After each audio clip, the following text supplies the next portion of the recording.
I met him before Hey Arnold. I met him, there were these World's Fair films that we were making for a guy named Bob Rogers in Burbank. And I met him through that. There were mutual friends on that project that put us together. And he's a great guy. He's a super amazing musician. And he the Arnold thing, I mean, if you try to kind of like what the whole Arnold gestalt, that's a huge part of that. There are moments on Hey Arnold that I'll watch, like I'll watch it on DVD now, because the whole series is on DVD, and I will not have seen episodes for 10 years or so. And I'll watch it and I'll be like, wow, it's super emotional. We were doing it on purpose. We were trying to make it be about childhood, and we thought that the way for us to make the show different from other cartoon shows was to be kind of emotionally realistic, like the kids that were doing the voices, unlike the other shows which are being voiced by adults, right. Women playing kids. It was so kind of authentic that we thought, well, this would be cool, like do some really sad stuff. Like Helga's family is really awful, and her world is pretty sad. So we got deeper and deeper into it. So by the third season, we did Parents' Day and the Thanksgiving special. They have the worst Thanksgiving ever, and they go to Mr. Simmons, and he's got his family there. If you listen to those, the music on those is really cool, and it's really moving, and I watch it and I get kind of choked up, and I usually go, man, it's embarrassing, like this is like weird diary pages that everybody got to see. Luckily, the audience was younger. They were mostly kids, so they just basically completely embraced it, and they didn't even stop to go, well, that's weird. And the note that would be funny would be, you always get the note from the execs and from the TV channel or whatever. They're always like, this is too sophisticated for kids. Like, kids won't get this, or kids won't like this. And I never found that to be the case. Yeah. Basically, they watch one episode. Right. They either kind of go, I love this, I really love this character or that thing about it. And then they keep watching and they don't care where it goes. In fact, they want you to take them somewhere else. They don't want to just watch the same thing over and over. So as we got into it, it became like the show that was about like intense, weird, kooky emotions and creepy, weirdness. That was very early in the series. That was episode 3 was Arnold's Hat. Yeah. Arnold's Hat was, Steve Vixton wrote the script, but it was, I remember the bubblegum shrine was my idea. Oh, and wow. I said, it'll be great. Helga will have this kooky shrine in her closet. And Jay Linder was the layout guy who drew that first one. It was very, it was really collaborative. You got to, it's 50 people all piling in. I said, wouldn't it be funny if she'd made a shrine of all of his gum? And she just kept collecting gum in little baggies. She grabs it with like a tweezer, puts it in a baggie, and then she sticks it on, and you realize that it's got hundreds of gum wads, and it's shaped like his head. I remember we pitched it, and they were like, it's hilarious. And then it came back as a probably as an animatic, and we showed it to the execs in New York, and they loved it. They're like, it's hilarious. And Jerry Laybourne, who was the president of Nick then, she said, I was Helga. And so instead of saying, it's way too weird, this whole stocky, kind of, this is creepiness, they were like, it's hilarious. So instead of being discouraged, we were encouraged to keep going. So I just made Helga really, really intense. And you got to say, Franny, who played Helga, was so good. She was so funny and so talented that it turned into this kind of like living character to me. She was really real. Out my way, geek bait!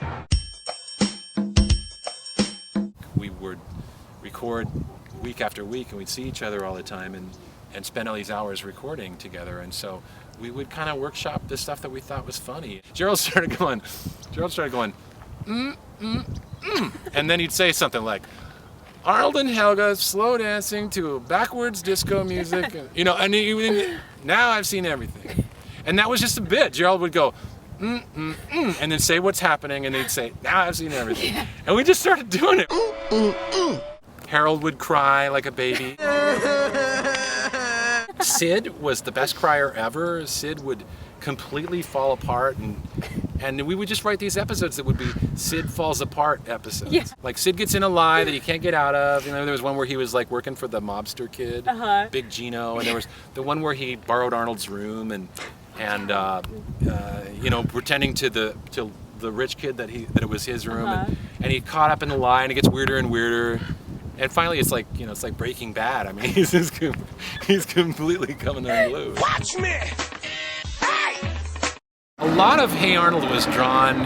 One of the main artists was Tuck Tucker, who was the supervising director for years, and you know, he and I worked on the pilot together, and we went back. We both met at Bob Rogers, you know, doing some storyboards for Bob Rogers before that.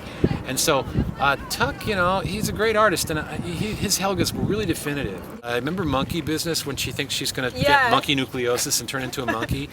And in the beginning, it all gets set up at the beginning. She runs into Arnold, and he skateboards into her. She's coming around a corner, and they, you know, crash, and they fall down, and he apologizes, and she says, you know, watch where you're going, football head. Ugh, you know, and he leaves, and then she watches him go, and her face falls into this really kind of, it's so good, man. It's very tender, and it's kind of, she's so kind of, all that longing and that unfulfilled, you know, all those wishes that are never going to come true. It's all in that drawing, and you kind of forgive her for being such a jerk, and you really love her.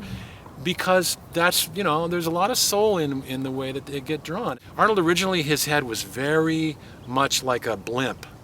It kind of went like this. And then we ended up, it became more of a kind of a taco head. It had kind of a flat bottom. Again, I was looking at that going, yeah, I get it. That's better looking. It's not as extreme as the original, but it's a little bit more likable.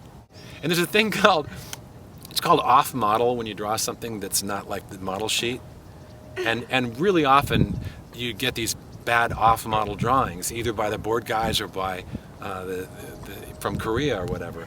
And we would collect them. I would get some, I just go, oh man, look at this cell. This is the ugliest Arnold I've ever seen. And I had a big collection of them. And so that was like third season, we got this idea. The writers were like, what if he had a weird cousin who was like Arnold but like ugly? And so that was it. That was all because of off-model drawings of Arnold. We got this wonderful inspiration to do the weird cousin.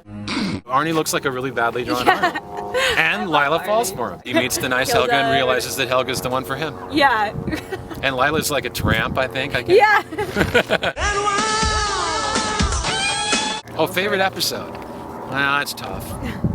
I kind of like the Helga on the couch. That's kind of complicated. Yeah. And it's very kind of meta because, you know, you actually go, I really want to find out why Helga's this way. And so you have her go to do a bunch of therapy sessions and say everything.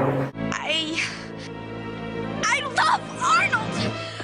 There, I said it! I also like the kind of more like the adventures as well. Like I like, there were some early ones that were more straight up adventures, like the haunted train, and I like Monkey Business where Helga turns into a monkey. Yeah. I like the parrot.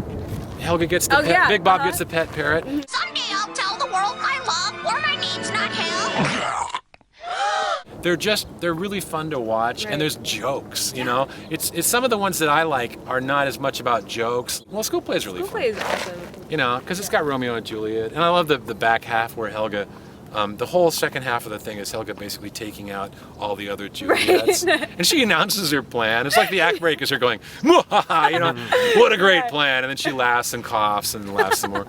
The ones that are kind of the big kind of half-hour ones like Thanksgiving and Christmas and School Play, and you know, I like those for that reason, that they're kind of bigger, grander stories. But I also like some of the shorter, sillier ones, like The Hat and Monkey Business. Helga, then probably Grandpa, Grandma, the dream grandparents, you know, like grandparents that none of us ever had, but wouldn't that be cool? I don't know. All those dogs and cats that burst out the door, that was a joke that was from the very start. I said, wouldn't it be cool if it said, no kids, pets okay on the outside of the boarding house? And so then there would be a lot of pets. And then when Arnold opened the door, they would pour out. And Arnold was kind of he was a sort of a kind of a quiet, dreamy kid at the beginning. In the pilot, it became an episode called 24 Hours to Live, which played in the first season. I had an idea that Arnold would come home bummed, and actually a lot of the early premises would be like something happens, it's not really Arnold's fault, and he feels really bad about it, and he's got a long time to think about it. Yeah. And usually to sad bluesy music that Jim Lang did, Arnold would go for a long Charlie Brown walk where you'd see Arnold really small walking through the landscape, bumming out.